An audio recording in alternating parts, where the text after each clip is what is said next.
tẹ́wọ́ gbọ́pẹ́ mi.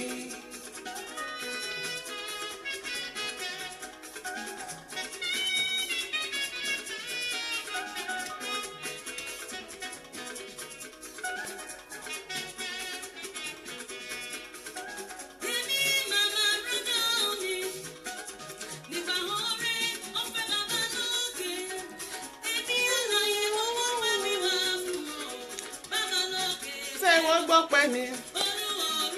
Ó mú mi rọ́jọ́ òní. Mo wà láyé. Mo wà láyé. Ó mú mi rọ́jọ́ òní. Bàbá lókè tẹ́wọ́ gbọ́pẹ́ mi.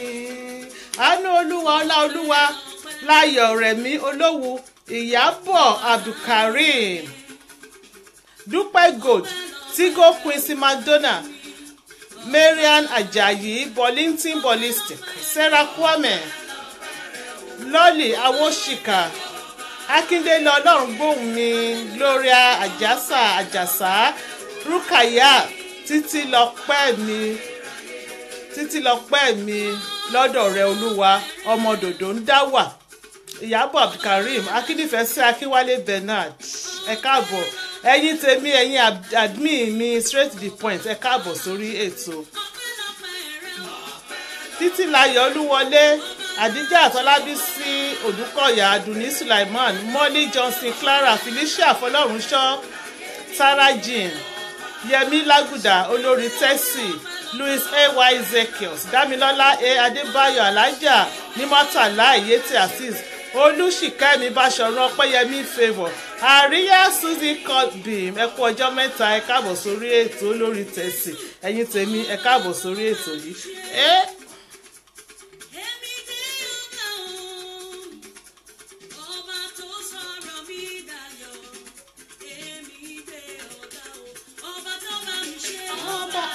Yínká Níkì Làwọn Àfádáre Ṣéun Dìpẹ́olú àwa kan sísá àwa ẹ máa pronounce surname yẹn fún mi o ṣe àwa kan ni àbí àwa kan ẹ má bínú o tí má ṣe pé Ọ̀kẹ́ Solomon ẹ káàbọ̀ Juliet Anis Olúwa ẹ ṣeun bàbá Mabel Àyànfẹ́ Olúwa ẹ káàbọ̀ sórí ètò yìí Bukola Taiwo Patience W Osemelu Felicia Fọlọ́runṣọ́ Olórí Kẹ́nikẹ́ni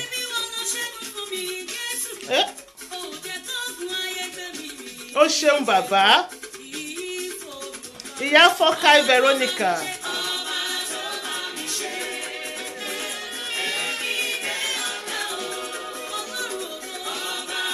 Àríyá Suzy Colvin ọgá mi náà rí pé bísí gan ni Bukola Amúsàn Ọlálẹ́yẹ Káyọ̀dé Ogun brọ́dà mi ẹ káàbọ̀ sórí ètò lọ́jà Awóṣìkà dé ìtàn Òjó Adéyẹyẹ Olúyọmí Olúpọ́nlé ẹ káàbọ̀ Àyànfẹ́ ọmọ àṣà olú ẹ káàbọ̀ rere ló mú tán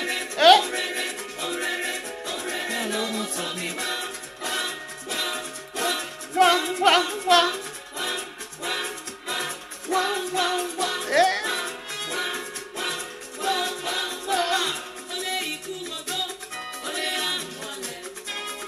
Ó wá sọba níjẹ́ mi dayọ̀ ohun rere ló mú tọ̀ mí wá. Princess Afọláṣadé Ọmọbùkọ́lá Ọláníyì Ọmọṣọlá ẹ káàbọ̀ sórí ètò ohun rere ló mú tọ̀ mí wá.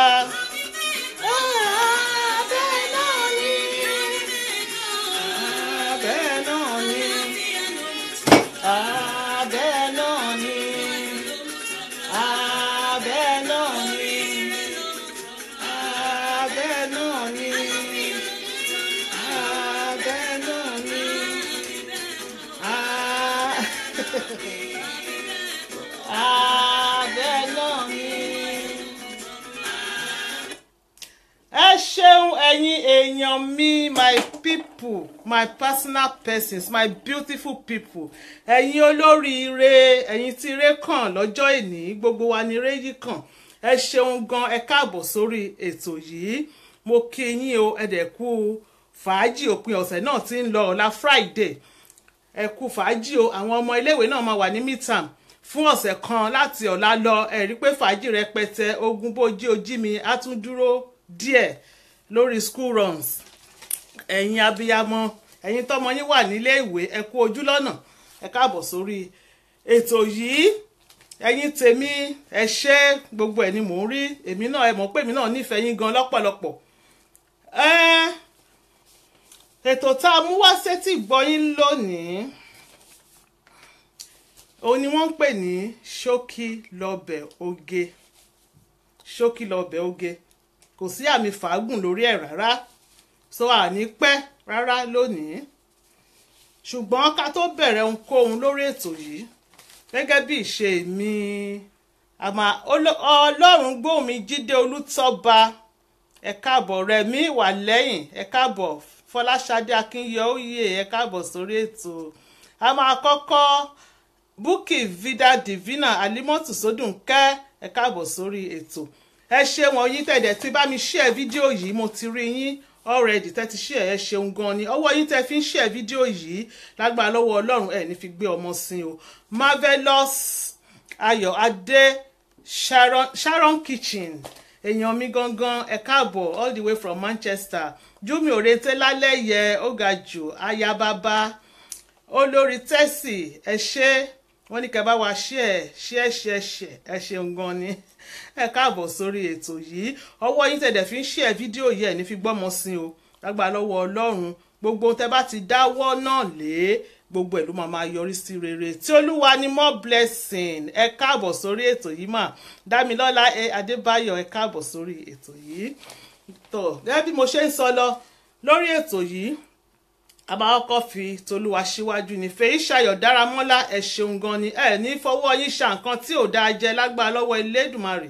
bẹ́ẹ̀ ṣe bá mi share fídíò yẹn, ẹ ṣeun gan ni. Sarah Kwame, ẹ ṣeun gan ni. Fèyíṣayọ̀ Dáramọ́lá, ẹ ṣeun gan ni. tó a máa kọ́kọ́ lọ sọ́dọ̀ baba God, ọba àwọn ọba, ọlọ́run àwọn ọlọ́run, olúwa àwọn olúwa, ọba tó ṣọ́ wa lọ láti last week Thursday, tó tún ṣọ́ wa padà sórí ètò yìí láyọ̀ àti àlàáfíà. tá a lọ tá a bọ̀, àwọn tó ní àní padà dé tá a tún dé bá wọn.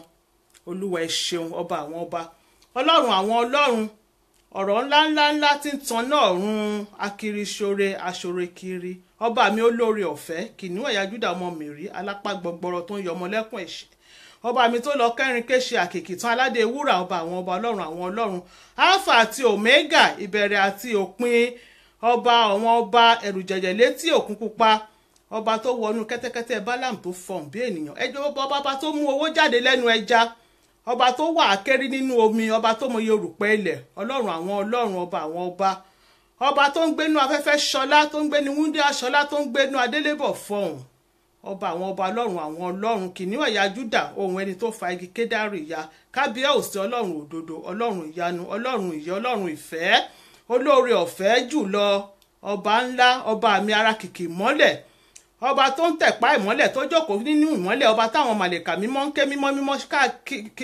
káàkiri ìtẹ́ rẹ̀ mímọ́, ọba ńlá, ọba ìyẹ́, ọba ìyanu, Elédùmarè, ọba ògo, kábíyèsí ọlọ́run dànsákì yín o. ìbá yín lọ́jọ́ òní lórí ètò yìí, ìbá yín la ṣe, adúpẹ́ lọ́wọ́ yín, nítorí pé kí ni a lọ àtúnbọ̀, ó lọ kò dé, kò jẹ́ ìpín fún wa. a sùn àtúnjí sílẹ̀ alààyè, ó sùn kò jí, kò jẹ́ ìpín fún wa. a jáde, a wọlé, ó jáde kò wọlé, kò jẹ́ ìpín fún wa. a tún wọlé, a tún jáde, ó wọlé kò jáde, kò jẹ́ ìpín fún wa. tọkọtọkọ tọmọtọmọ, àfojúsunkún ọmọ, àfojúsunkún ọkọ, àṣopọ̀ ọ̀sán gangan, ọkọ náà ò tún wá fojúsunkún aya. àwa tá a tún wà nílùú òyìnbó, àgbà lẹ́tà ọ̀fọ̀, àtún fi tìbànújẹ́ ránṣẹ́. olúwa ẹ ṣeun, ọ̀bángíjì, àtọrọ jẹ, àtọrọ mu, àtọrọ náà, àtọrọ lò, àtàràkàkà tó jẹun, ọba àwọn ọba. àtún wá ṣàìsàn, àtún wà, agbé apá ó ṣe é gbé, agbé ẹsẹ̀ ó ṣe é gbé, alanu ó ṣe é sọ̀rọ̀. mélòó ní kàkà nínú oore tí bàbá ṣe, oore yín máa pọ̀ ojú yanrìn okùn lọ. mélòó ní kàkà, àfi ká ṣá máa dúpẹ́, oore yín máa pọ̀ ojú yanrìn okùn lọ. mélòó ní kàkà, àfi ká ṣá máa dúpẹ́. ẹ ṣeun bàbá, ìyìn yín ọba òkè, ọba ògo. tọ́ ẹ̀yin tèmi, bẹ́ẹ̀ ni ọ̀rọ̀ wa ó tọ́pẹ́ ojú ọpẹ́ lọ. ẹni tí ò bá mọnú rò ó ní ọmọpẹ́ dún. tá a bá fi 30 minutes lára 1 hour tá a fẹ́ lò, tá a bá fi dúpẹ́, ó tó bẹ́ẹ̀, ó jù bẹ́ẹ̀ lọ. ṣùgbọ́n olóore ọ̀fẹ́ ni bàbá mi, bàbá ṣe kì í bẹ́ẹ̀ ló ń gbà, bàbá ṣe dúpẹ́ bẹ́ẹ̀ ló ń gbọpẹ́ wa, tó ń tẹ́wọ́ gbọpẹ́ wa. Olúwa ẹ ṣeun. Ẹ̀yin tèmi báwo ni o ṣe wà. Mo ti gba orin yẹn lẹ́nu Ayéfẹ́lẹ́, signature mi ni mo ti gbà lẹ́nu Ayéfẹ́lẹ́ ò tẹ̀ lẹ́nu ń bẹ̀ mọ́ lọ́wọ́ tá a wà yìí. Ẹ̀yin tèmi báwo ni o ṣe wà, ẹ̀lẹ́lẹ́lẹ́lẹ́lẹ́lẹ́lẹ́ ṣe wà. Ẹ̀yin tèmi ẹ káàbọ̀ sórí ètò yìí. Abala tí ọpọ́n kọ́kọ́ yí kàn báyìí, ó ní abala àwọn tí ire kàn. Àwọn tí ire kàn lọ́jọ́ ìní, àwọn ọlọ́jọ́ ìbí.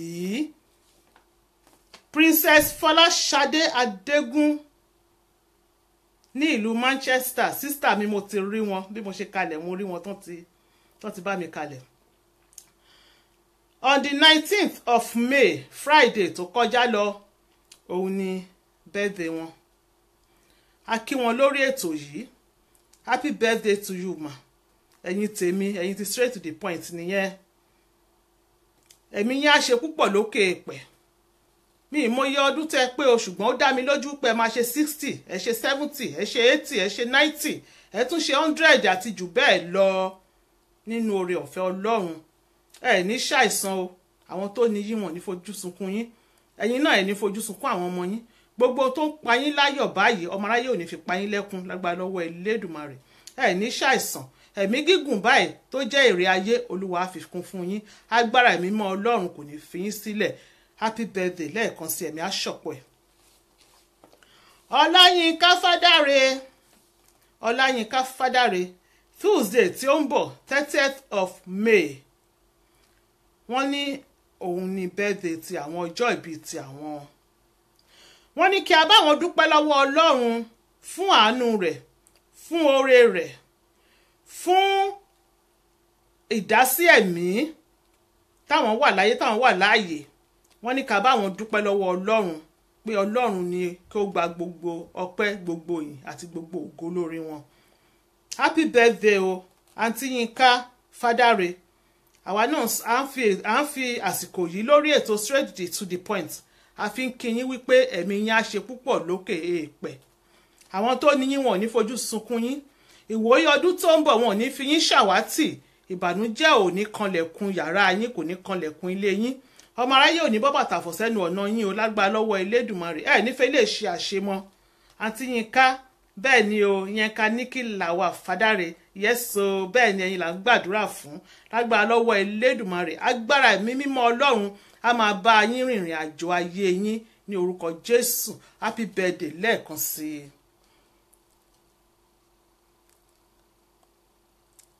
Olúbùkọ́lá Oyèwọlé Bámidélé, my daughter's birthday on the 19th too o.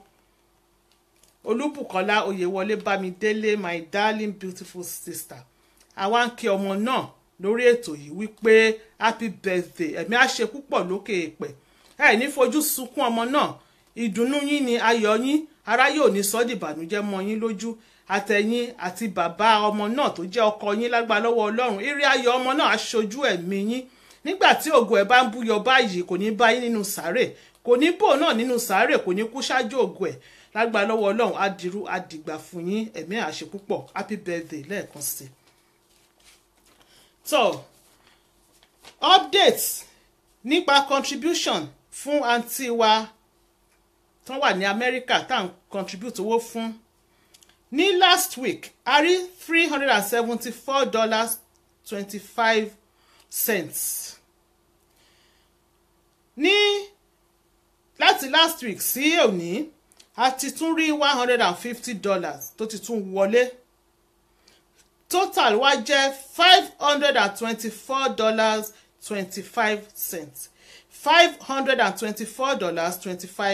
$524.25 ni ó wọlé.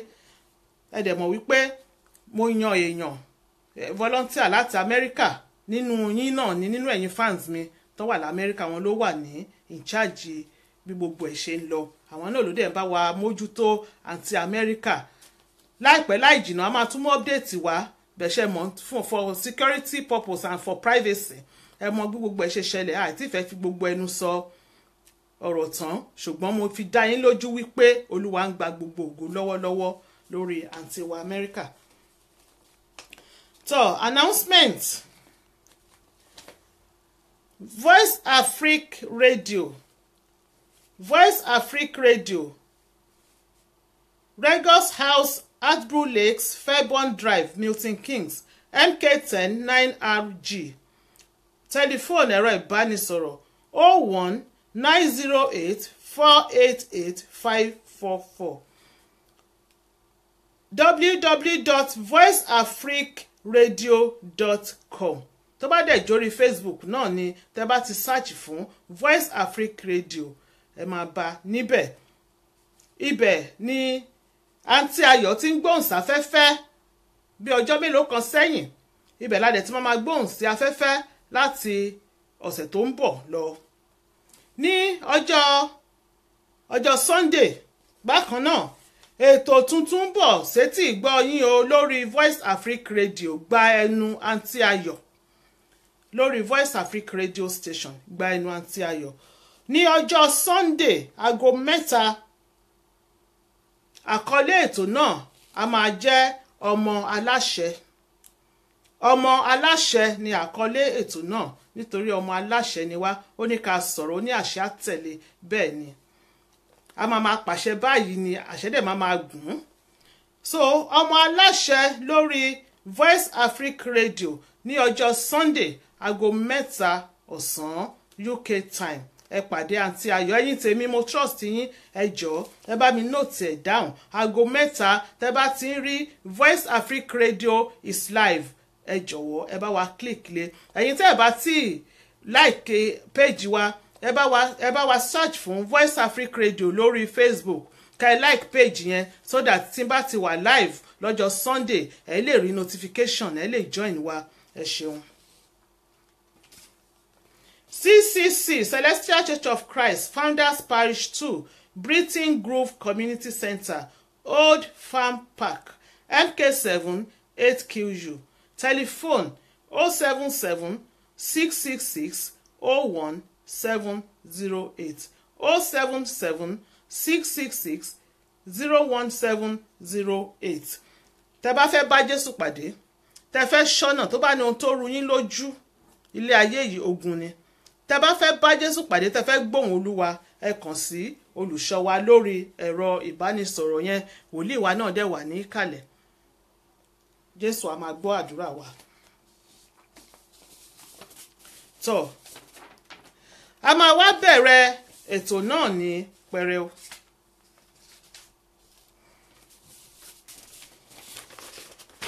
Ẹ jókòó because ẹ fẹ̀yìntì mi lè ní kẹ́ po tíì nítorí pé kí ni sọ́mà ti wọlé ẹ wá ice water tó gbádùn sẹ́gbẹ̀ẹ́ àbí juice or any drinks tó ẹ bá like ẹ gbé sẹ́gbẹ̀ẹ́ tó tutù tó wẹ̀yìn Nàìjíríà ní tó tutù tó wẹ̀yìn ẹ gbé sẹ́gbẹ̀ẹ́ torí ètò yẹ máa bá wa dá sí ọdún ṣókí lọ́bẹ̀ oge ni bẹ̀tẹ̀ ẹ bá wa pè wọlé ẹ bá wa dá sí lóòrèkóòrè. Àǹtí kan ló pè mí wọ́n ní àǹtí Ayọ̀ mo ní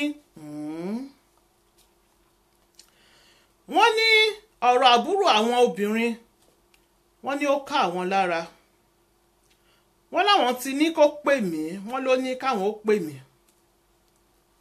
inú ẹ̀ ò dùn ọlọ́ba yẹn ká rogun depression wọ́n náà wá sọ pé tán wọ́n ní ṣùgbọ́n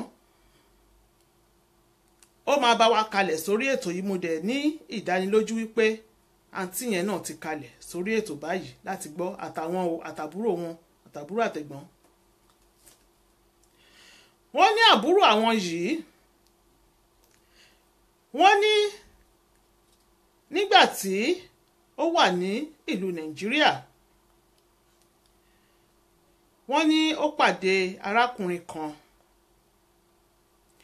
wọ́n ní wọ́n bẹ̀rẹ̀ sí ní fẹ́ ara wọn wọ́n ṣeré ìfẹ́ wọ́n ní ṣùgbọ́n àwọn òbí arábìnrin yìí wọn ò fẹ́ kó fẹ́ arákùnrin yẹn wọ́n ní ṣùgbọ́n arábìnrin yìí tó jẹ́ àbúrò àwọn pé ó ti lọ nífẹ̀ẹ́ ó yóò fẹ́ tán bá ló yóò fẹ́ wọ́n ló ti yóò fẹ́ arákùnrin yẹn lọ́pọ̀lọpọ̀ pé ó sọ wípé ẹni tí òun máa fẹ́ nìyẹn àti pé pàápàá nígbà yẹn pé ọjọ́ orí òun ti ń lọ òun ní láti settle down wọ́n ní so eventually wọ́n lọ sí court pẹ̀lú àwọn èèyàn mélòó kan, wọn ò fi ṣe ìgbéyàwó tó elaborate wedding.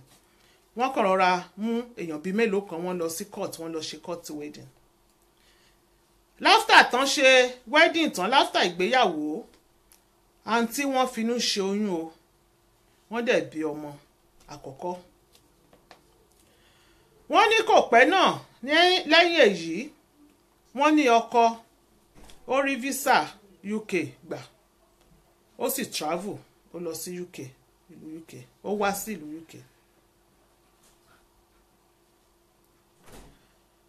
Wọ́n ní after ọdún kan tí ọkọ wá sí ìlú òyìnbó, after ọdún kan, wọ́n ní ó ṣe visa ti ìyàwó ẹ̀ náà, ìyàwó àti ọmọ wọ́n wá join, wọ́n wá bá ní ìlú òyìnbó níbí.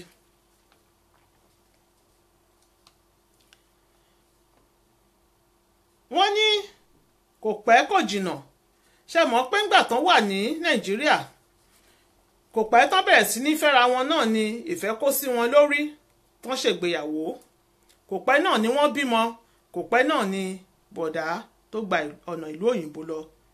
So kí ẹ pé bóyá wọ́n ti jọ gbé kan lọ títí kó tó di pé bọ̀dá wá sí ìlú òyìnbó. Wọ́n ní nígbà tí àǹtí dé ìlú òyìnbó tán jọ ń gbé, láǹtí wá bẹ̀rẹ̀ sí ní rí àwọn ìwà kọ̀ọ̀kan ní ara bọ̀dá. Wọ́n ní àkọ́kọ́, tán bá ní argument, ó normal kí ọkọ àtìyàwó ní argument. Wọ́n ní ìgbájú ìgbámú ni ó máa fi pàdé àǹtí. Wọ́n ló máa na àǹtí báyìí ní ìnà bàrà ni. Wọ́n ní ìyẹn bẹ̀rẹ̀ sí ní ṣẹlẹ̀, àwọn ọ̀rẹ́ á dá sí, àǹtí á dá sí, ẹbí á dá sí. Wọ́n ní nígbà tí nínà yìí wá pọ̀ jù, wọ́n ló wá di ọjọ́ kan, wọ́n ní bọ́n ṣe ní gbólóhùn báyìí ló tún bẹ̀rẹ̀ tó tún kí ìyàwó mọ́lẹ̀, tó tún bẹ̀rẹ̀ sí ní na ìyàwó. Wọ́n ní ìyàwó bá pe ọlọ́pàá, àwọn ọlọ́pàá bá wá, wọ́n bá dá sí ọ̀rọ̀ náà. Wọ́n dá sí wọn lọ, wọ́n dá sí bọ̀, wọ́n kìlọ̀ fún bọ̀dá, irú ẹ̀ ò tún gbọ́dọ̀ ṣẹlẹ̀ mọ́. Wọ́n fi bọ̀dá lẹ̀. Wọ́n ní lẹ́yìn ìgbà yẹn, bọ̀dá wá dá ọwọ́ lílù dúró. Wọ́n ní ó wá ṣẹ̀mọ̀, ó stop àti máa na àǹtí, ṣùgbọ́n nǹkan míì ló tún wá gbé yọ lẹ́yìn ìgbà yẹn. Wọ́n ní tó bá ti lè jà lẹ́yìn ìgbà yẹn báyìí, pé tó bá ti ní argument, ó di pé kí bọ̀dá kó má jẹun mọ́ nínú ilé, wọn ò ní jáde, wọn ò ní lọ jẹun níta, ṣùgbọ́n á gbé pot ìkòkò ọbẹ̀, á ṣe ọbẹ̀ tiẹ̀ lọ́tọ̀. Tíyàwó bá ṣe bẹ̀, ọkọ náà á bọ́ sí kitchen, á ṣe ọbẹ̀ tiẹ̀, kò ní bá yàwó sọ̀rọ̀, kò dẹ̀ ní bá àwọn ọmọ sọ̀rọ̀. Wọ́n ní bọ́n ṣe wá ń gbé ìgbé ayé yẹn lọ wẹ́rẹ́wẹ́rẹ́wẹ́rẹ́, wọ́n ṣà ń kópa níbẹ̀. Wọ́n ní létà kò pẹ́, wọ́n ní wọ́n bí ọmọ kejì, wọ́n lóyún, wọ́n dẹ̀ tún bí ọmọ kejì. Wọ́n ní ọkọ bọ̀dá kò wá gbé ńlé mọ́, ìwà oríṣiríṣi ti wá kún ọwọ́ bọ̀dá. Wọ́n ní á lọ, ó máa mu ọtí, ó máa jáde lọ, ọwọ́ aago kéékèèké ni bọ̀dá máa wọlé dé. Wọ́n ní ó dẹ̀ ní, wọ́n ní bọ̀dá níṣẹ́ tó dáa lọ́wọ́ o, wọ́n ní ṣùgbọ́n kò fi owó kó fi dè nǹkan mọ́lẹ̀. Wọ́n ní fàájì yìí pọ̀, wọ́n ní bọ̀dá máa ṣe fàájì káàkiri ni, ó máa wọlé lóru. Ìyàwó náà ń ṣiṣẹ́ o, wọ́n ní ìyàwó náà ń ṣiṣẹ́, ọkọ dẹ̀ ń ṣiṣẹ́. Wọ́n ní kò pẹ́ kò jìnnà, wọ́n ní ni iṣẹ́ bá bọ́ lọ́wọ́ bọ̀dá, iṣẹ́ bọ́ lọ́wọ́, wọ́n lose iṣẹ́ wọn. Fún bí ọdún méjì bọ̀dá ò ríṣẹ́, wọ́n wáṣẹ́ wọn ò ríṣẹ́ míì. Wọ́n ní ìyàwó òun ló ń san owó rẹ́ǹtì, òun ló ń san bíìlì, òun ló ń ro oúnjẹ sílé, òun ló ń tọ́ àwọn ọmọ, òun ló ń gbé bùkátà fún bí ọdún méjì. Wọ́n ní wá tún wá fún ọkọ ní pocket money, gbà owó tí kò fi sápò kò fi jẹun tó bá nídìí nǹkan kan. wọ́n ní ó nífẹ̀ẹ́ ọkọ ẹ̀ àwọn ní really wà in love pẹ̀lú bọ̀bọ́ yẹn gan ni. wọ́n ní sista wọn ò lè ṣe nǹkan kan lẹ́yìn bọ̀dá yẹn pé kí sista ti ẹ̀dá jáde mo fẹ́ lọ patí mo fẹ́ lọ kí ọ̀rẹ́ mi mo fẹ́ lọ bá sista mi ṣeré wọ́n ní kò ní dá lọ tí ò bá rí ọkọ ẹ̀. àwọn àǹtí Ruth àwọn alọ́mọkọ má jà nìyẹn. wọ́n ní tó bá dẹ̀ tí wọ́n sọ pé òun fẹ́ lọ patí báyìí tí bọ̀dá ò bá ti ráyè lọ tí ó tàn jọ lọ patí bọ̀dá ní kò gbọ́dọ̀ lọ kò gbọ́dọ̀ dá lọ sílé ọ̀rẹ́. wọ́n ní tó bá ń bọ̀ lọ́dọ̀ àwọn pòun fẹ́ lọ kí sista bọ̀dá nírà torí pòun ì tí ráyè láti gbé lọ kò gbọ́dọ̀ lọ. wọ́n ní ọjọ́ kan àwọn èèyàn ìkan lára èèyàn ọkọ bọ̀dá wá ṣe aláìsí ní Nàìjíríà. wọ́n ní wọ́n wá jọ lọ sista àwọn kò sówó lọ́wọ́ bọ̀dá mọ̀ pé kò tí ì ríṣẹ́. wọ́n ní àǹtí wọ́n gba credit card lórí credit card yẹn wọ́n ṣàná bíi 10,000 lórí gbogbo credit card tán gbàjọ tán fi lọ sílé tán lọ fi ṣe burial 10,000 pounds wọ́n jọ lọ ni. wọ́n ní nígbà tán dé wọ́n ní kò pẹ́ tí wọ́n dé wọ́n ní argument bá ṣẹlẹ̀ as usual. wọ́n ní gbogbo èèyàn ti rò ó pé bó ṣe máa ń ṣẹlẹ̀ nìyẹn tán máa ń parí ẹ̀. wọ́n ní lè má ṣẹlẹ̀ kò má ṣe parí o. wọ́n ní gbogbo èèyàn dá sí wọ́n ní kò parí.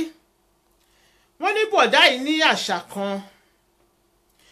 wọ́n ní gbogbo ọkùnrin tó bá rí mọ́yàwó ẹ̀ àbí tíyàwó rẹ́rìn sí àbí ìyàwó tiẹ̀ kì í ládùúgbò pé ẹ káàárọ̀ sàtọ́rí ìyàwó bá ti rẹ́rìn báyìí ó ti ń fẹ́ bọ̀dá ti ń fẹ́ àmì ìyàwó ti ń fẹ́ ọkùnrin ọ̀hún nìyẹn pé ara ẹ̀ gbóná ara bọ̀dá. wọ́n ní àdúgbò wọ́n ní ara ọmọkùnrin kan wà ládùúgbò ọmọ kékeré. wọ́n ní ó sọ wípé ìyàwó òun eré tí ó ń bá arákùnrin ṣe pé ó ti pọ̀ jù ẹ̀rín ti pọ̀ jù. wọ́n ní ló bá bẹ̀rẹ̀ sí ní jà. wọ́n ní arákùnrin yẹn ò dẹ̀ níwèé. wọ́n ní bọ̀dá yìí ní láti lọ sílé arákùnrin yẹn lọ sọ fún wípé òun máa pe immigration sí i nítorí ó ń rẹ́rìn sí ìyàwó òun ó ń bá ìyàwó òun ṣeré. wọ́n ní arákùnrin yẹn ní láti kó kúrò ní gbogbo agbègbè yẹn ó sá lọ kúrò níbẹ̀. wọ́n ní bọ̀dá bá ṣáàtì ìjà bọlẹ̀ ṣá ló lòun ò ní parí ìjà. wọ́n ní arábìnrin yìí o bọ̀dá ni ó kọ́kọ́ mọ̀ nílé ayé ẹ̀ péyàn mọ ọkùnrin o. wọ́n ní bọ̀dá ni ó kọ́kọ́ mọ̀ ṣé ó ti yé yín bọ̀dá ló kọ́kọ́ mọ̀ bọ̀dá ló kọ́kọ́ súnmọ́ nílé ayé ẹ̀ tó jẹ́ first love àti tán máa jọ ní nǹkan kan papọ̀. kò dẹ̀ ṣe pé bóyá ó ti ká arákùnrin yìí á ti ká arábìnrin yìí mọ́ ọkùnrin rí. wọ́n ní ṣùgbọ́n ara ẹ̀ gbóná. wọ́n ní ìjà tán wá ń jà yìí wọ́n ní gbogbo ayé ti dá sí church kan náà lọ́jọ́ ń lọ wọ́n ní pastor ti dá sí àwọn prophetess láti Nàìjíríà wọ́n náà wọ́n ti wá dá síjà kán parí ìjà wọ́n ló sọ wípé òun ò parí ìjà wípé ó ti sún òun. wọ́n ní ìyẹn ti ń ṣẹlẹ̀ báyìí fún bí ọdún méjì pé bọ̀dá yìí ń báyàwó ẹ̀ yan odì nínú ilé fún almost wọ́n ló máa pé ọdún méjì ní August tọ́rọ̀ yìí ti bẹ̀rẹ̀. wọ́n ní tó bá wà ní tó bá fẹ́ sùn sitting room ló máa ń sùn sí láti ọdún méjì. wọ́n ní kò dẹ̀ ní lie down wọ́n ló máa jókòó ó máa na ẹsẹ̀ ni ó dẹ̀ máa sùn fún ọdún méjì almost 2 years. wọ́n ní kò dẹ̀ ní wọlé láì jẹ́ pé ọwọ́ aago kan aago méjì lóru every day láti ìgbà tọ́rọ̀ yìí ti ṣẹlẹ̀ fún almost 2 years every day 1 a.m. 2 a.m. ni bọ̀dá máa ń wọlé. wọ́n ní láti bí ọdún méjì yẹn kò fọwọ́ kan ìyàwó pé ọkùnrin àti ọkọ àtaya jọ ń sùn pọ̀ wọ́n jọ ń ṣe nǹkan tí ọkọ àtaya ń ṣe wọ́n ní kò fara kan ìyàwó kò tiẹ̀ sùn sórí kò tiẹ̀ béèyàn sùn kò bá ìyàwó sọ̀rọ̀ nínú ilé. ó ń ṣe oúnjẹ tiẹ̀ lọ́tọ̀ ni fún ọdún méjì ó gbé pot ó dẹ̀ ń ṣe oúnjẹ tiẹ̀ kò jẹun tíyàwó sè. council house ni wọ́n sọ pọ́n jọ ní papọ̀ wọ́n ní kò jẹ́ move jáde kúrò fún ìyàwó gbogbo ẹ̀ tó bá tiẹ̀ fẹ́ mọ́ tọrọ òwò mọ́ fi ohun àtàwọn mọ́lẹ̀ kó jáde wọ́n ló sọ wípé nígbà tó bá yá kán máa wo ibi tọ́rọ̀ máa bá já. wọ́n ní the same church náà jọ ń lọ wọ́n ní oníkálukú máa jókòó lọ́jọ́ Sunday oníkálukú máa gba ọ̀nà ọ̀tọ̀ọ̀tọ̀ lọ sí church ni àwọn pásítọ̀ ti dá sí i ó ní kán má dá sí i kán fi àwọn lẹ̀ kán máa wo ibi tọ́rọ̀ máa bá já. wọ́n ní nínú church o kò kí ń bá ìyàwó sọ̀rọ̀ kò dẹ̀ kí ń bá àwọn ọmọ sọ̀rọ̀ ó máa ra jókòó tiẹ̀ lọ́tọ̀ ni pàápàá wọ́n ní ó ní important post to hold ní church. wọ́n ní ọjọ́ kan wọ́n ní wọ́n pe àwọn ọmọ ọlọ́jọ́ ìbí wọ́n ní tó bá ti pe àwọn ọmọ ọlọ́jọ́ ìbí wọ́n lòun ló máa pè wọ́n gẹ́gẹ́ bí post to hold ní church. wọ́n tó bá pe àwọn ọmọ ọlọ́jọ́ ìbí tọmọ ọlọ́jọ́ ìbí bá jáde wọ́n á ní kí ìyá ọmọ ọlọ́jọ́ ìbí kó dìde kó ké hallelujah ìyá ọmọ ọlọ́jọ́ ìbí á ké hallelujah. gbogbo àwọn tọmọ wọn bá ń ṣe ọjọ́ ìbí ní ọjọ́ yẹn àbí ní àkókò yẹn wọ́n máa pè wọ́n àwọn ìyá wọn á ké hallelujah. wọ́n ní ó wá pùn pé ọmọ tiwọn gangan náà ọjọ́ ìbí tiẹ̀ wá fọ̀ sí ọjọ́ tá à ń wí yìí. wọ́n ní nígbà tó bẹ̀rẹ̀ sí ní pé àwọn ọmọ ọlọ́jọ́ ìbí táwọn ìyá wọn ń ké hallelujah wọ́n ní nígbà tó kan ti ọmọ tiẹ̀ wọ́n ló sọ wípé òun fẹ́ celebrate ọmọ òun o ọjọ́ ìbí ọmọ òun òní ni so òun fi ògo fún Olúwa wọ́n ní kò pe ìyá ọmọ kó ké hallelujah wọ́n láwọn pásítọ̀ ò dẹ̀ dá sí mọ́ wọ́n ń wò ó bẹ́ẹ̀. wọ́n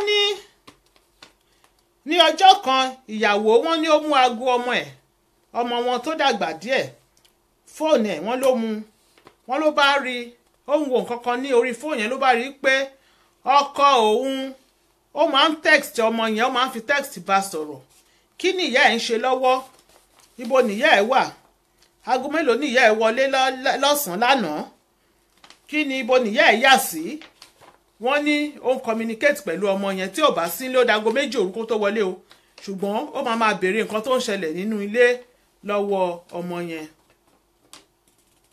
wọ́n láwọn wá lọ wọ́n ní àǹtí wá sọ̀kalẹ̀ wọ́n ló lọ bá wípé irú kí leléyìí kí ló ń béèrè movement mi lọ́wọ́ ọmọ sí. wọ́n láwọn pariwo àwọn sọ̀rọ̀ wọ́n ní gbogbo báwọn ṣe wọ́n ní gbogbo bí àǹtí ṣe sọ̀rọ̀ wọ́n ní bọ̀dà wọ́n náà gbé headphone sí etí ni wọn ò dá àǹtí lóhùn kódà wọn ò tútọ́ wọn ò fún àǹtí lésì wọ́n nígbà táǹtí sọ̀rọ̀sọ̀rọ̀ tó sú wọn ni wọ́n kúrò ní iwájú bọ̀dà. wọ́n ní gbogbo èèyàn ti advice àbúrò àwọn kó jáde kúrò nílé fún arákùnrin yìí wọ́n nítorí inú ẹ̀ ò dùn wọ́n ló ń affect emotionally. wọ́n ló sọ wípé òun dúró kí last born àwọn kó wọ secondary school náà kóun ó tó kó jáde àwọn ò mọ wáì pé àwọn ò dẹ̀ wà ṣúọ̀ pé ó máa kó jáde pé ó dàbẹ́ ní wípé ó ti wà too attached sí arákùnrin yẹn wọ́n ní kò dẹ̀ wà healthy fún un.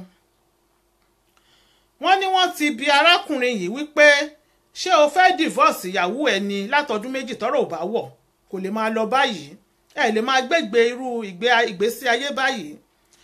wọ́n ló sọ wípé ní ìdílé àwọn ò kí ń jáwèé fún obìnrin àwọn ò kí ń divorce obìnrin pé nígbà tó bá pẹ́ ọ̀rọ̀ á yanjú ara ẹ̀. wọ́n ní sísítà wọn mọ̀ o wípé àǹtí Ayọ̀ máa sọ story lónìí bìkọ̀bí kọ́kọ́ bí wọ́n wípé ṣé àmọ́ pẹ́yìn kọ́lẹ̀ ní story ṣé ẹni tó ní story wọ́n ní ó mọ̀ àwọn máa jọ wò ó ni àwọn ti sọ fún àwọn fẹ́ káwọn èèyàn wọ́n ní sísítà àwọn gangan ni àwọn dẹ̀ fẹ́ káwọn èèyàn bá wọn advice pé because àwọn ti sọ̀rọ̀ ó ti sú àwọn pé bóyá tí àǹtí bá gbọ́ advice lẹ́nu àwọn èèyàn lóríṣiríṣi bóyá wọ́n máa mọ nǹkan tí wọ́n máa ṣe pé gbogbo ẹ̀ tí àǹtí ní gbogbo ẹ̀ ti sú àwọn ọmọ kan táwọn máa ṣe mọ́ òun làwọn fi pé àǹtí Ayọ̀ wípé àwọn ọ̀jọ̀gbọ́n tó wà lórí ètò yìí ṣe rí pé mo ní ṣókí lọ́bẹ̀ ó gbé àní pẹ́lẹ́ nì rárá wọ́n ní kán bá wọn dá sí tẹlifóònù tẹ máa pè nọ́mbà tẹ máa pè +44 ẹ bá kọ́ sókè admin +44 744 851 6813 +44 744 851 6813 ẹ ṣeun gan ni ojú òpó ó ti wà ń ṣíṣí. Tara Jean, first love is always a problem. Some ladies can't let go of this so-called first love or whatever. Quinty Babs, ayé ń bá bọ̀dá fà á ni o. Maybe mental illness, Felicia Fọlọ́runṣọ́. Olórí Bukky Jayéọlá is looking for excuse to leave her. No love at all. Ẹ bá wa pè wọlé o, kẹ́ bá wa advice aunty. They need to take him to see a psycho doctor. Yemoja Olókun, brother have eyes outside. Louis A.Y. Ezekiel, this is emotional and sexual abuse. Ọmọbùkọ́lá Ọláníyì Ọmọṣọlá, that uncle is sick. Oh. Okay. 141. Hello. Hello, ma. Hello, Auntie Ayo, to gorgeous. Ẹ ṣeun, my beautiful sister. Ètò ìmọ̀ mọ̀ pé voice tí mò ń gbọ́ yẹn ó beautiful. Ẹ tó dẹ̀ ní voice yẹn náà ó máa beautiful. Ẹ jọ kí lorúkọ yín láti bọ̀lẹ̀ tí ń pè. Quincy McDonald ló ń sọ̀rọ̀. Ta ló ń sọ̀rọ̀? Quincy McDonald ló ń sọ̀rọ̀. Oh, my darling beauty Sherisi, mo mọ̀ pé ẹ beautiful. Ẹ̀yin tèmi ẹ bá a dá sí. Àbí. Ẹ wo àwa obìnrin gan kò tiẹ̀ yé mi nǹkan tá a fẹ́ gbà nínú gbogbo nǹkan tó ń ṣẹlẹ̀ yìí. Àbí. Àwọn tún sọ̀rọ̀ ní ìsìn wọn láwọn fẹ́ kọ́ ọmọ wọn wọ secondary school.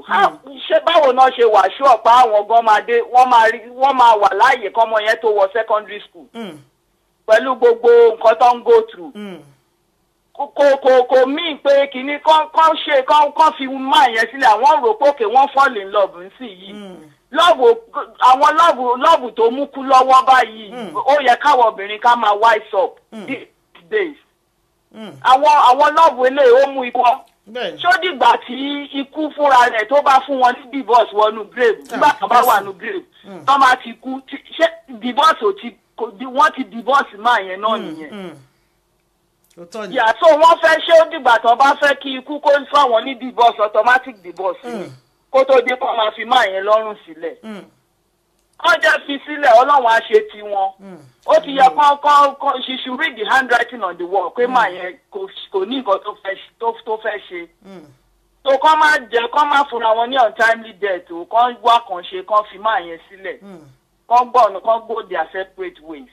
Advice tèmi nìyẹn. Ẹ ṣeun sister mi, thank you very much. God bless you ma. Yes ma. Yes ma. You too ma. Ẹ ṣé o. Yes ma. Ó dàbọ̀. Yes ma, bye ma. Yeah. Tí Olúwa ni more blessing, I will eat from his pots. Ṣé pé oúnjẹ tó nǹkan fún rẹ̀ bá ṣe ilẹ̀ ẹ̀yà lọ gbé kó tó wọlé? Ìjà yẹn á pọ̀ mà. So where is he getting money to cook? Oúnjẹ tó bá rà sílé náà ló máa gbé ló máa jẹ. Òun náà ló máa ṣe. Oúnjẹ tí shopping àwọn tí máa ń ṣe shopping sílé. Òun náà ló máa bù tó máa ṣe lára ẹ̀.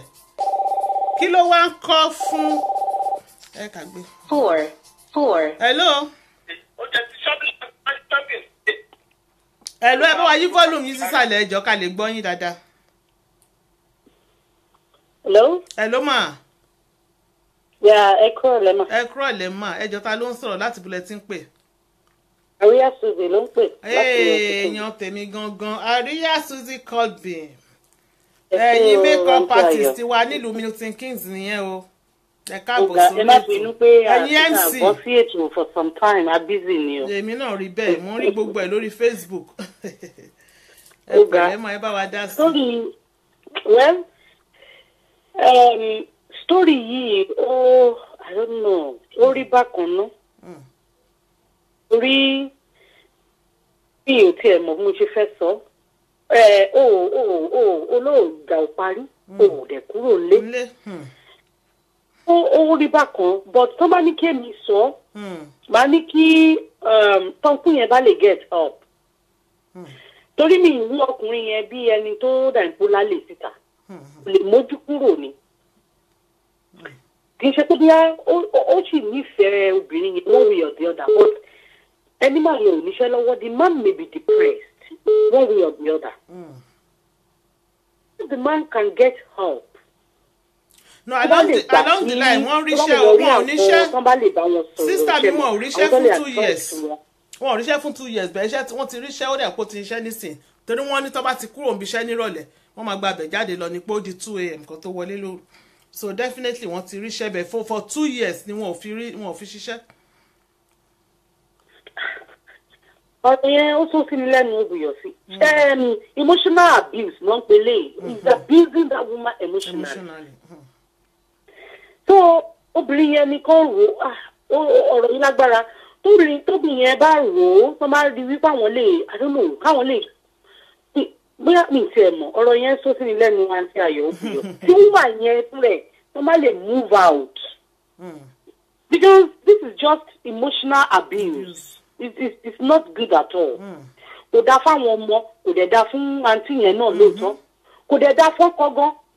So ọ̀rọ̀ yẹn ó ta kókó gan mi ò gbọdọ̀ parọ́ fún yín ṣùgbọ́n tí màá yẹn bá lè get help I think everything will be okay. Tó bá ní kémi sọ mi ò rò pé máa yẹn lójú. Pé kò ń ṣọ̀rọ̀ obìnrin. I don't know because of their mi ìmọ̀ kan tó fa argument torí ọ̀rọ̀ yìí tá bá ní kàrò dáadáa there may be things we don't know. Ó deep. Ó deep kéèyàn wà pẹ̀lú ìyàwó ẹ̀ nínú ilé for almost 2 years. Kó má fọwọ́ kàn kó dẹ̀ má bá gbé kó má jóúnjẹ ẹ̀ kẹ̀dẹ̀jọ wà kẹjọ máa lọ church kan náà you know. Ọ̀dẹ̀ ń sọ̀rọ̀. It's deep. So really mọ nǹkan tó ṣẹlẹ̀. Ṣùgbọ́n to me if they can both get help ṣe mọ̀. Ẹ ṣe bẹ́ẹ̀ ni tó bá sọ̀rọ̀ náà máa jọ agree. Bẹ́ẹ̀ yẹn ní láti heal up. Ìyàwó ẹ̀ náà láti heal up. So that they can come back together. Ṣó yẹ yín kéèsì wọn lágbára sista Aunty Ayọ̀ kéèsì wọn lágbára gan. Ẹ ṣeun Ọlọ́run ara wọn sí Ọlọ́run ràn wọ́n. Yes ma yẹ ká gbé call tó ń pè wọlé yẹn. Ó dà ẹ ṣe mà. Yes ma ẹ ṣeun ma God bless you ma ẹ ṣeun gan ni ma. Hello. Hello, Aunty Ayọ̀, ẹ kú jọ́ mẹ́ta o. Yes ma ẹ kúrò lẹ́ ma yes ma ẹjọ́ ta ló ń sọ̀rọ̀ láti bo ni ma. Láti Amẹ́ríkà mo ti ń sọ̀rọ̀ láti New York Táíwò lórúkọ mi o. Sister Olórí Táíwò Ìtẹ̀sányà o. Ẹ kẹ pẹ̀lẹ́ máa kú ọjọ́ mẹ́ta. Ìjọ kan pẹ̀lú ìjèrè táìmù yìí ló máa ń ṣe kinní o mo dúpẹ́ tí ń bá yín pàdé lẹ́yìn. Àbí o.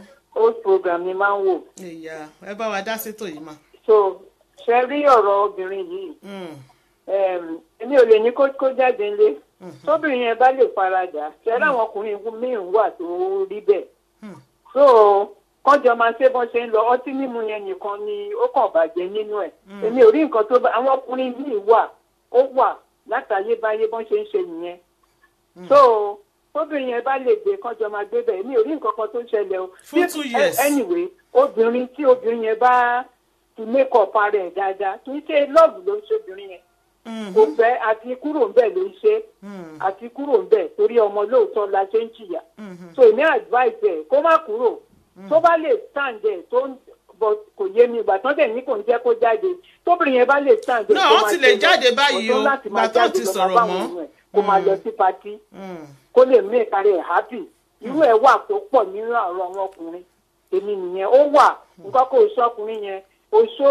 bóun náà ṣe ń pè o alágídí burúkú ó dẹ̀ bá ń lé ni alágídí burúkú ni ó dẹ̀ bá ń lé ni wọ́n pọ̀ bẹ́ẹ̀ tó ń ṣe bẹ́ẹ̀ wọ́n wà nínú àwọn ọkùnrin yẹn tóbìnrin yẹn bá lè tàn jẹ́ kọ́jọ́ máa pa lọ tí nǹkan kò bá ti lè àfẹ́ẹ̀tẹ̀ kó máa pa lọ bọ́ tó bá máa àfẹ́ẹ̀tẹ̀ kó kúrò tí ìtàn lọ ṣọ́ọ̀ṣì tó ń gbá wàásù tó ń ṣe gbogbo ẹ̀ so ọlọ́run á bá wọn dá sí o èmi ò lè ní kó kúrò bẹ́ẹ̀ o kọjọ dúró síbẹ̀ ni wọ́n wà bẹ́ẹ̀ tí mo mọ̀ dáadáa ọdún méjì àwọn bàbá mi náà wà bẹ́ẹ̀ tó ti ṣe lọ́dẹ̀ kú sí obìnrin yẹn ló borí ẹ̀ so èmi ò ní kó kú o but kóbìnrin yẹn kán jọ máa pa lọ kó jáde kó ṣe nǹkan tó bá wù bọ̀ kó ní ìfẹ́ sí àwọn ọmọ ẹ̀ àwọn ọmọ náà mọ nǹkan tó ń lọ o wọ́n mọ nǹkan tó ń lọ o òun ló máa jèrè obìnrin yẹn ló máa borí lórúkọ Jésù àmì Jésù ẹ ṣeun ma ṣe gbogbo ẹ̀ tó bó ṣe jẹ́ nìyẹn Sister Taiwo God bless you ma yes ma thank you ma ẹ ṣeun ma God bless you bye ma yes ma hello.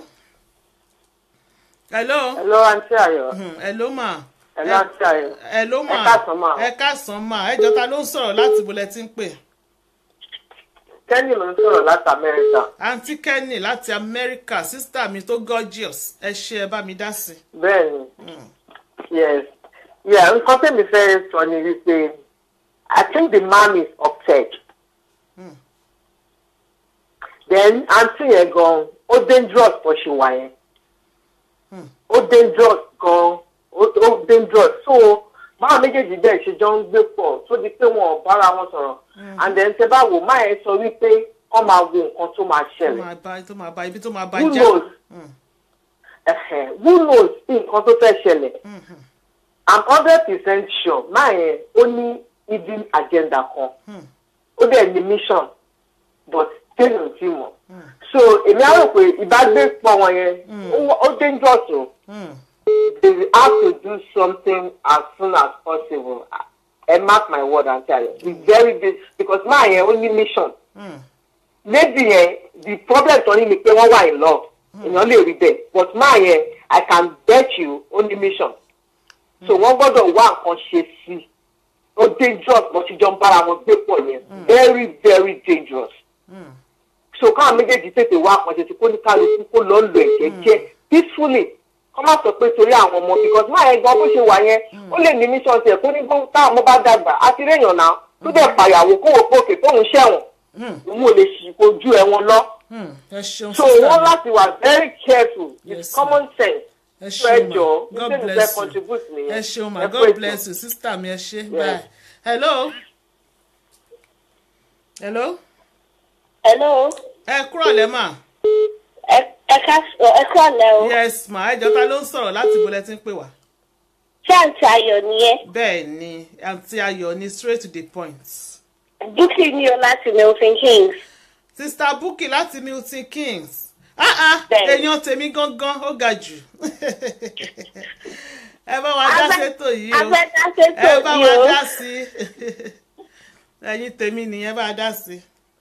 Mo fẹ́ pass message mommy because my mommy náà ń gbọ́. Wọ́n ní kò ń ṣojú lásán tó wọ́n ní láti máa gbàdúrà fún ọkùnrin ẹ̀. Ó lọ́wọ́ ayé nú. Ó lọ́wọ́ ayé nú. That's my mom's opinion. But opinion tèmi ni pé pọ́kùnrin yóò trust obìnrin yẹn tó. That's my say monitor ẹ̀ tó ń gbé ọmọ ẹ̀ pé kí ni ìyá ẹ̀ ṣe kí ni ibo ló wà. It's lack of trust. Kò tó bá trust ẹ̀ bí ó ń wò pé bí ó ní àlè ló jẹ́ kó máa wà tó wù yẹn. Ìgbà tí òde tiẹ̀ kúkú kárí àbí wọ́n ní àti òde ń ṣe tó ń jáde kò ń dá jáde without him. Bóyá ó ti ká nǹkan kan mọ́ lọ́wọ́ rí tó fi jẹ́ kó máa ṣe wà tó wù yẹn. It is well. Ẹ ṣeun sister mi God bless you ma. Amen. Ẹ bá mi kí brother mi àti mọ́mì náà. Ẹ ṣeun gan ni. Mo ní ẹ bá mi kí mọ́mì náà àti everyone. Wá gbọ́ mà. Ẹ take care. Bye. Hello. Hello, ṣé straight to the point nìyẹn ẹ kalẹ́ o. Ẹ kalẹ́ mà. Ẹ jọ̀ọ́ ta ló ń sọ̀rọ̀ láti ilẹ̀ tí ń pè wá. Mrs. Ọládèjì ló ń sọ̀rọ̀ ẹ kalẹ́ wa nítorí o. Yes ma Mrs. Ọládèjì. Yes ma. Láti bò mà. Ẹ pẹ̀lú afẹ́dá sétò yẹn ni. Ó dẹ̀ bá wa dá sí ma. Ṣe rí àǹtí tí nǹkan yẹn ń ṣẹlẹ̀ sí. Ó yẹ kó tètè move out kúrò níbi tí màá yẹn wà. Ó dẹ̀ kó gbogbo ọmọ wọn kúrò ń bẹ̀ because màá yẹn dangerous gan. Because àmọ́ bóyá màá yẹn tẹ̀ ń suffer fún mental illness náà tí diagnose. Ìgbà kan dẹ̀ sọ pé ó mọ bí táwọn máa bàjá. Ó kàn lè dọjọ́ kan fún pa gbogbo wọn dànù. Àpèsè iná because irú ẹ̀ ti ṣẹlẹ̀ rí. Bẹ́ẹ̀ni. So ó yẹ ká sí ẹ̀ kọ́ tètè run fún live wọn. àtàwọn ọmọ wọn. So I don't think it's good for her to stay there. Kanjo Master. Anything can happen. Yeah. So that's my own piece of advice. Thank you, my darling sister. Eshoma. God bless you. Amen. Odaba. Yes. Can you nice day, ma? You too, ma. Bye, ma. Bye, ma. Yes. Hello. Oh, hello. Good afternoon. This is Quinty. Quinty Babs. Yes, ma. Auntie Ayo. I've been watching I've been listening. I always miss the program, but luckily I'm present today. Yeah. That woman needs to move out as soon as possible. That the environment, firstly, is not healthy for her and for the children as well. Sherry, anything about Dake, you don't know what is in that man's head. You don't know what is going on in the man's head. You don't know his mission. He doesn't talk. He doesn't communicate. He's cooking alone. And someone is saying to endure. That is not the sort of environment that someone wants to endure. The woman, if it means the woman leaving everything, God will provide for that woman in a multitude way. The woman needs to move out of that environment. If possible, go from that atmosphere. Because the man will still be stalking her, even to about move. Because at the moment, he's staying in the house to keep an eye on that woman, to make sure that woman doesn't have life, to make sure she doesn't progress in life. That is the aim of that man. Okay. So she needs to move out and develop herself. Move out with your children. Even if it means you being alone, make another life for yourself. I don't know who would advise her to stay there and endure it. Thank you, ma. God bless you. Esho sister me. God bless you, ma. Thank you, ma. Bye. Hello.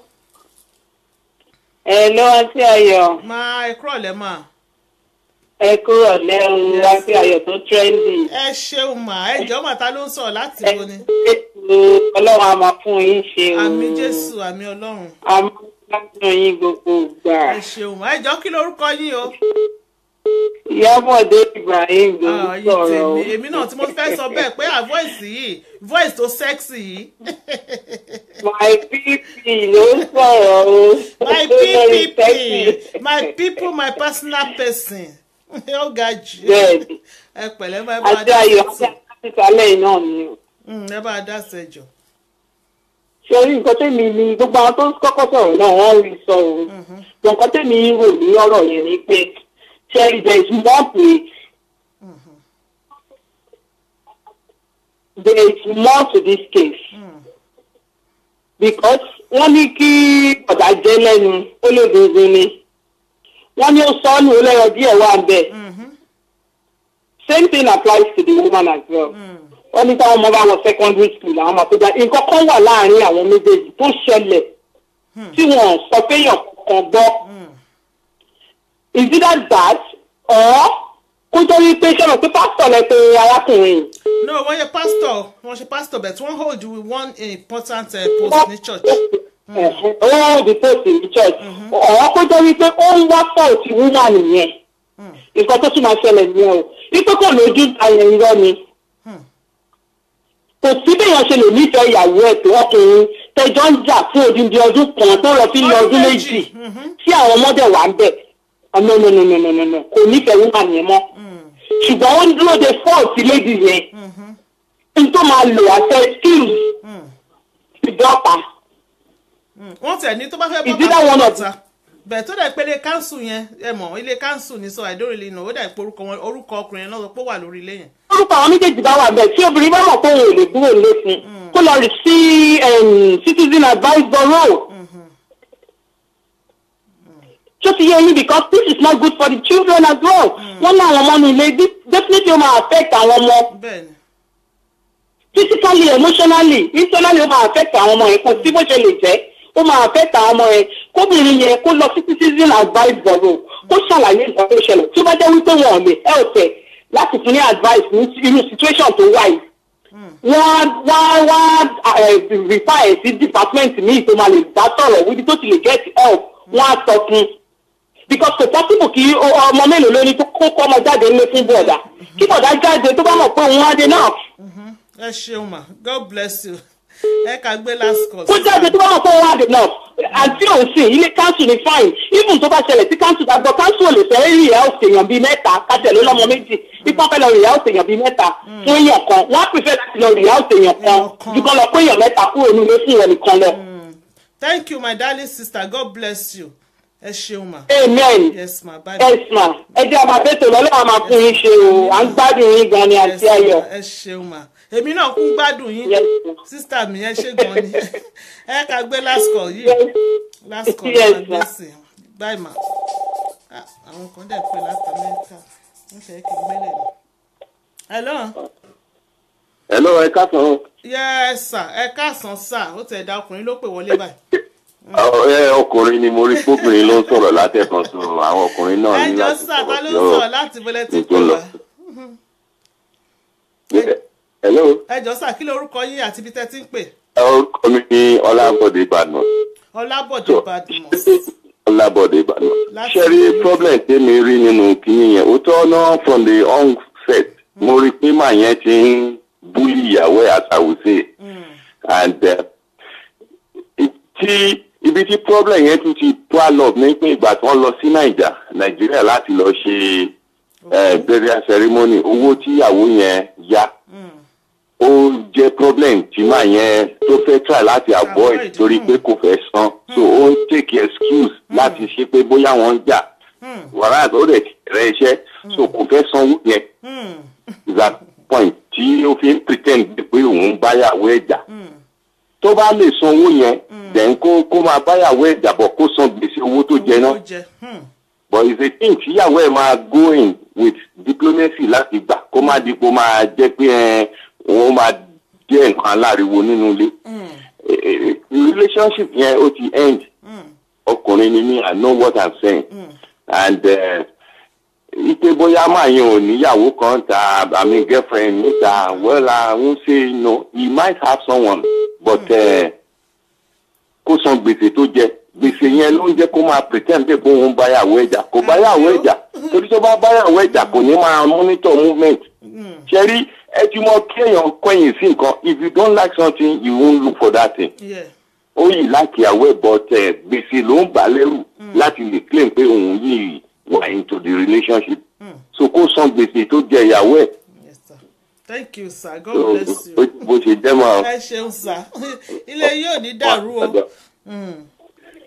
Ó tẹ̀ dàrú la gbọ́ látẹnu ọkùnrin yẹn bó tẹ̀ dá bọ́kùnrin ṣe pé bọ̀dà wọ́n ní kí bọ̀dà san gbèsè kọ́ má fi ṣe àjẹgbé ní igun jẹ bọ́ igun gangan ò jẹ ilé ìgbé o wọ́n ní kọ́ san gbèsè wọn o wọ́n ní gbèsè ló ń ba bọ̀dà lẹ́rù tá a bá gbé èèyàn kan try láti pè wọlé látẹ̀kan láti Amẹ́ríkà mi ì tí ì rí kọ́ yẹn gbé tán bá pè wọlé ń sìn máa gbé àwa fi ṣe last call ok lẹ́ẹ̀kan ló ń pè.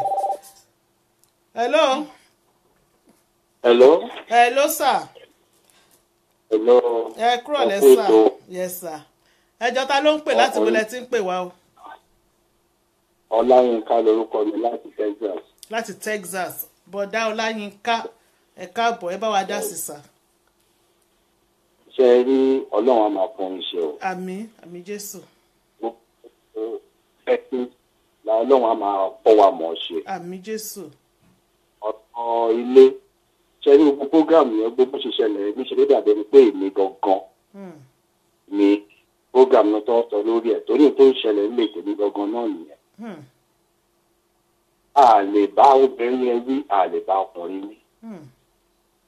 Ó ní nǹkan kan pàtó tó wà náà níbẹ̀ tí ó hàn sí gbogbo wa. Ní ọ̀dọ̀ tèmi ń dìgbà ẹ̀ bí ọdún méjì náà rè tèmi àti ìyàwó tèmi náà ti súnmọ́ra mọ́ ṣe ń lọ bẹ̀. Ṣùgbọ́n pírọ́blẹ̀mù tó kò tì ní pé ìyá ó gbé ìyá ẹ̀ wá sínú ilé mi láti ilé fún ìgbẹ́ ẹ̀sìn kan. Ẹ jọ sá ṣe máa pè mí létà ẹ má sọ story ẹ má sọ ẹ ń pẹ́ porúkọ yẹn dẹ̀ pé sọ́ni mi yín ẹ má sọ story yẹn ṣó ti yín sà ẹ má sọ. Èmi tẹ̀lé ní gọ́ọ̀sì lórí program tẹ́lẹ̀. Ẹ pè mí ẹ pè mí ẹ pè mí ẹ pè mí èmi gan rí nọ́mbà yín sì máa pè tẹ́ bá dẹ̀ di pé nọ́mbà yìí máa fi nọ́mbà yìí mo máa ń pa tí bá ti sọ̀kalẹ̀ bẹ́ẹ̀ máa fi sílẹ̀ for another 1 hour máa fi expect kọ́ yẹn lè pè sórí ẹ̀ ẹ get mi lórí ẹ̀ kó bàtẹ́ pè sí sìn. ẹ ṣeun sir, God bless you sir. tọ́ àárọ̀ máa kọ́ paná máa pa fóònù nísìsiyìí tó bá sọ̀kalẹ̀ máa tàn padà torí bọ̀dá yẹn torí tí mi bá pa ń sìn àwọn kọ́ọ̀sì máa wọlé sí ni. ok ẹ ṣeun ẹ̀yin tèmi ẹ̀yin èèyàn mi inú mi dùn tẹ́ bá mi dá sí ọ̀rọ̀ yìí torí ńgbà tí àǹtí kọ́kọ́ pè mí tán sọ ọ̀rọ̀ náà tán sọ story mi náà wò ní ha báwo ni àwọn èèyàn ṣe fẹ́ dá sí eléyìí kí bá ó kọ́kọ́ ṣe mọ̀ ó sọ sí mi lẹ́nu ó buyọ̀ sí pé ọdún méjì 2 years èmi kẹ̀ kíyá mo ti fìkúnlẹ̀ mo ti gbogbo ayé ẹ bá mi bẹ̀ èmi gan mi lè keep malice ọjọ́ kan lásán ká máa pe tọdún méjì ṣó ti yẹ yín àwa obìnrin emotional abuse ni kò sí bọ́n ṣe lè bí àǹtí yẹn ṣe lè le tó kò sí ni kí yẹn máa affect wọn inú wọn ò lè dùn nínú ilé tá a bá jọ símọ́ tí bọ̀dá ti kó jáde bẹ̀ẹ̀kan ẹ máa ríra yín nínú ilé kẹjọ máa gbénu ilé kẹ má dẹ̀ sọ̀rọ̀ kọ àtìyàwó kọ́ máa jẹun nínú àwo yín nínú pọ́ọ̀tì yín kọ́ máa dóúnjẹ tí wọ́n sè lọ́tọ̀ kẹ́yìn náà máa ṣe tí yín lọ́tọ̀ àwọn ọmọ gan pàápàá àwọn ọmọ gan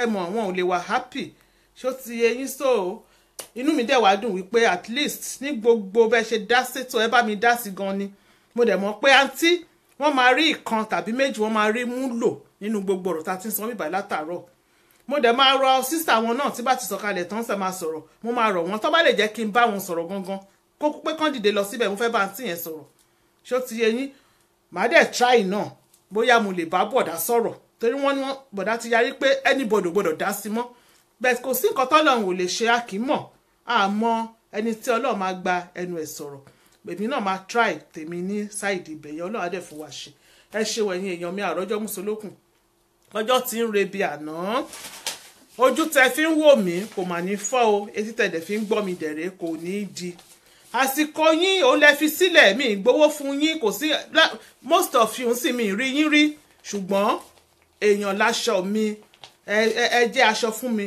ẹ bò mí àṣírí yín ò ní tú lágbára lọ́wọ́ Elédùmarè bá ṣe fi àsìkò yín sílẹ̀ báyìí tẹ wá jókòó tẹ ń gbọ́ mi straight to the point tí mò ń sọ̀rọ̀ mi jù báyìí lọ tẹ pọ́n mi lé Olúwa máa pọ́n yín lé lágbára Ọlọ́run gbogbo ibi tẹ bá ti ń lọ ẹ ní tẹ́ ẹ ní tí ẹ ní ṣá aṣọ yìí yín kò ní fàya Ọlọ́run máa pọ́n yín ló máa gbé yín lékè ní lágbára lọ́wọ́ Elédùmarè àwa ń lọ báyìí a tún máa padà ní Thursday tó ń bọ̀ ní aago 6 bákan náà UK time a máa lọ a máa padà ẹni tó bá ní àní padà òun là ní dé bá àwa ń lọ báyìí o oorun tá máa sùn lálẹ́ yìí oorun ayọ̀ ní gbogbo wa pátá àní tójú oorun dójú ikú àní tepò àlá tipò àládépò àìsàn lágbára lọ́wọ́ Elédùmarè àní fojú sunkún ara wa àní fara gbàwé ara wa ọkọ ò ní kú máya lórí aya náà ò dẹ̀ ní kú mọ́kọ lórí àwọn ọmọ wa wọn ò ní sọnù wọn ò dẹ̀ ní kú mọ́ wa lọ́wọ́ wọn ò dẹ̀ ní rìn lọ́jọ́ tí ebi ń pọ̀nà wọn ò ní ràrìn rà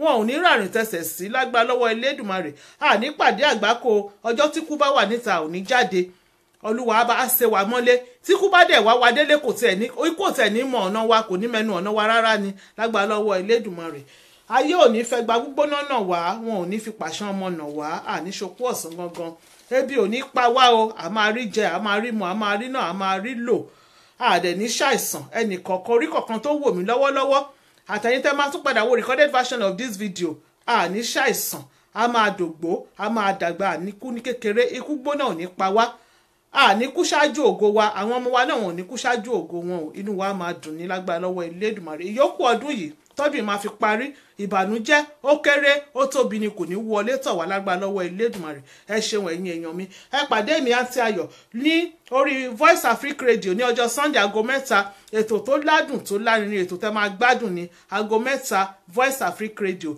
ẹ̀yin tẹ́ bá tí like page yẹn ẹ lọ search fún Voice Africa Radio lórí Facebook ẹ bá wa like ẹ so that tí bá ti go live ẹ máa rí notification ẹ lè join mi aago 3 ni o ẹ pàdé mi ẹ ṣeun gan ni àdẹ tí wọ́n pàdé ní orí straight to the point ní ọjọ́ Thursday tí ó ń bọ̀ ẹ̀yin èèyàn mi ẹ ṣeun gan ni èmi náà nífẹ̀ẹ́ gbogbo yín bẹ́ẹ̀ ṣe ń jù bẹ́ẹ̀ ni mò ń gbà ni mò ń hàn ṣóyè yín kípà gangan ni mò ń kíp ẹ̀ mò ń hàn ẹ ṣeun gan ni èmi náà love yín kiss kiss bye.